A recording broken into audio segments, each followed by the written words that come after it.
নমস্কাৰ, আপোনালোক সকলোকে আমাৰ এই ইউটিউব চেনেললৈ স্বাগতম জনাইছোঁ। আজি আমি কথা পাতিম জাতক জাতিকাৰ একে ৰাশি আৰু লগ্নত কিয় বিয়া নবহে। একে ৰাশি আৰু লগ্নত কিয় বিয়া নবহে এই বিষয়ে আপুনি জানি থোৱাটো ভাল। সাধাৰণতে আজিকালি লভ মেৰেজৰ যুগত কোনেও ৰাশি বা লগ্ন চাই বিয়া নবহে। নিজৰ পচন্দ অনুসৰিয়ে জাতক জাতিকাই বিয়া পাতি লয় বা নিজৰ সংগীজনক নিৰ্বাচন কৰে। কিন্তু জ্যোতিষ শাস্ত্ৰৰ এইবোৰ কথাও কোনো গুণে কম নহয়, আৰু এইবোৰ কথা যদি মানি চলা যায় তেনেহ'লে আগন্তুক আহি থকা বা আগন্তুক হ'ব লগা কিছুমান সংঘাতৰ বা কিছুমান মনোমালিন্যৰ পৰা আমি বাচি থাকিব পাৰিম।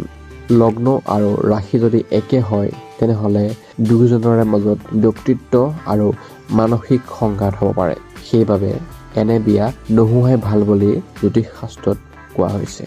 আৰু জ্যোতিষ শাস্ত্ৰত এইটোও কৈছে যে কোন কোন ৰাশিৰ মাজত বিয়া হ'লে ভাল, আৰু সেই বিয়াৰ ক্ষেত্ৰত ভাল ৰাশিবোৰ হৈছে বা সেই বিয়াৰ ক্ষেত্ৰত সকলোতকৈ ভাল যোৰাবোৰ হৈছে মেঘ ৰাশিৰ লগত তুলা ৰাশি।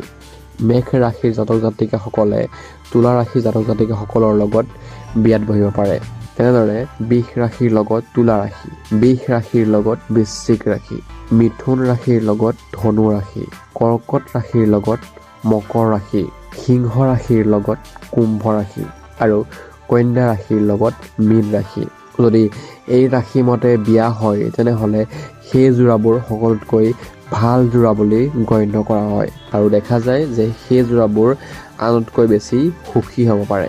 গতিকে আজিৰ আমাৰ ভিডিঅ'ত আমি জানিলোঁ যে একে ৰাশি আৰু লগ্নৰ লগত বিয়া কিয় নবহে, বিয়া বহিলে কিয় বেয়া হয়, আৰু কোনটো ৰাশিৰ লগত বিয়া হ'লে তেনে যোৰা শুভ বুলি গণ্য কৰা হয়, সকলোতকৈ ভাল যোৰা বুলি কোৱা হয়। গতিকে এনেধৰণৰ ভিডিঅ'সমূহ পাই থাকিবলৈ আমাৰ চেনেলটো ছাবস্ক্ৰাইব কৰি ৰাখিব। ধন্যবাদ।